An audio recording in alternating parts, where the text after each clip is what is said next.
Throughout history, there have always been those who claimed they came to save the people.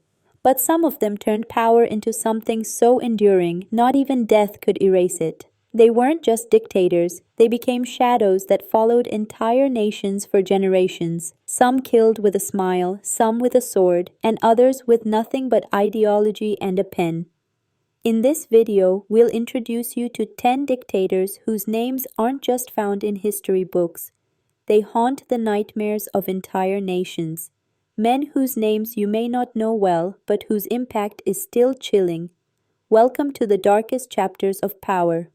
Now it's time to enter the darkest and perhaps the strangest country of the 20th century. A place where time seems to have stopped, where the leader's image is carved on the walls, his voice echoes from loudspeakers, and his name, even after death, is intertwined with fear and reverence. Kim Jong-il, the son of North Korea's founder, was a dictator who grew up in the shadows but cast an even darker shadow himself. A man known for his iconic gray suits, dark sunglasses, and a smile that looked more like a smirk.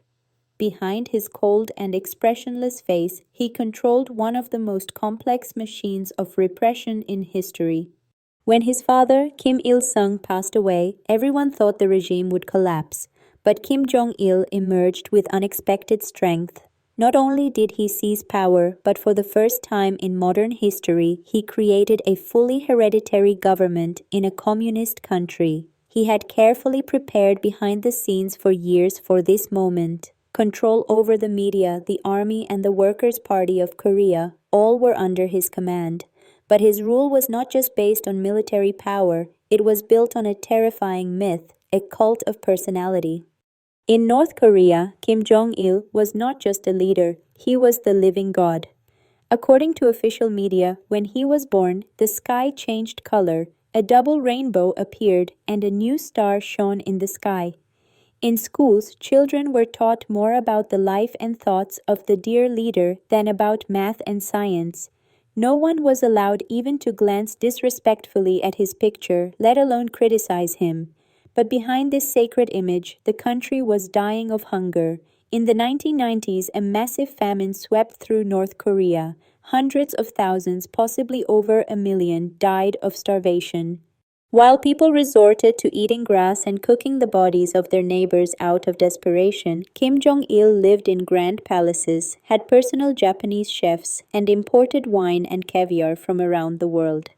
Instead of addressing poverty and the food crisis, he devoted huge budgets to the nuclear program, missile tests, showing strength against the West, and constant threats to South Korea became part of his political identity. Kim Jong-il knew well how to turn fear into a tool of power. The world treated him like an unpredictable child, but he knew that fear was the regime's survival ticket. During his rule, technology, foreign media, and contact with the outside world were almost impossible. People were forbidden to own mobile phones, television had only 3 state channels, and possessing a foreign film was a serious crime. Torture centers and forced labor camps expanded under his reign. Those accused of thought crimes were not only imprisoned themselves, but their children and grandchildren were sent to camps as well. His regime was a silent genocide, no poison gas, no guns, but hunger, fear, and brainwashing. In 2011, Kim Jong-il died. But even in death, he was treated like a mythical god. Millions attended the mourning ceremonies, some out of fear, some brainwashed, and some because they truly had no other way to express grief. His son, Kim Jong-un, quickly took power. The world realized this was not just the death of a dictator, it was the passing of the crown of a terrifying dynasty. Kim Jong-il died, but his country remains buried alive in the oppression he established. One of the strangest and at the same time most tragic dictators of the 20th century was Nicolae Ceaușescu, the leader of Romania, who established a regime that seemed straight out of a horror movie. A man who considered himself the father of the nation, but in reality became a symbol of ruthless oppression and repression for millions of Romanians. Ceaușescu rose to power in the 1960s and 70s, presenting himself with a charismatic image as the champion of the country's independence and development. On the surface, he appeared to be a man pursuing the welfare of the people, but in practice, he built a fully oppressive and brutal regime that silenced every voice except his own. With his terrifying secret police system, the Securitate, he tracked down and destroyed any kind of opposition. Thousands were imprisoned and tortured, and no one even dared to think about freedom. Citizens lived under constant surveillance, their homes were bugged, and even the smallest complaint was quickly crushed by the agents of repression. One of Ceaușescu's strange traits was his boundless narcissism. He considered himself an unparalleled leader and held extravagant ceremonies reminiscent of royal life. He built huge statues and monuments in his own name and even spoke at the United Nations with an arrogant tone. But the lives of the people at that time were completely different. Romania faced a severe economic crisis. Shortages of food, electricity, and even heating in winter were normal. People had to stand for hours in long lines to get bread, and living conditions became extremely harsh. Yet Ceaușescu refused to sacrifice his own power for the welfare of the people. Nicolae and his wife, Elena, who also played a key role in the repression apparatus, were completely disconnected from the people. They lived a luxurious and lavish life while ordinary people struggled in poverty. In December 1989, when uprisings were sweeping through other Eastern European countries, the people of Romania took to the streets and rose against Ceaușescu's regime.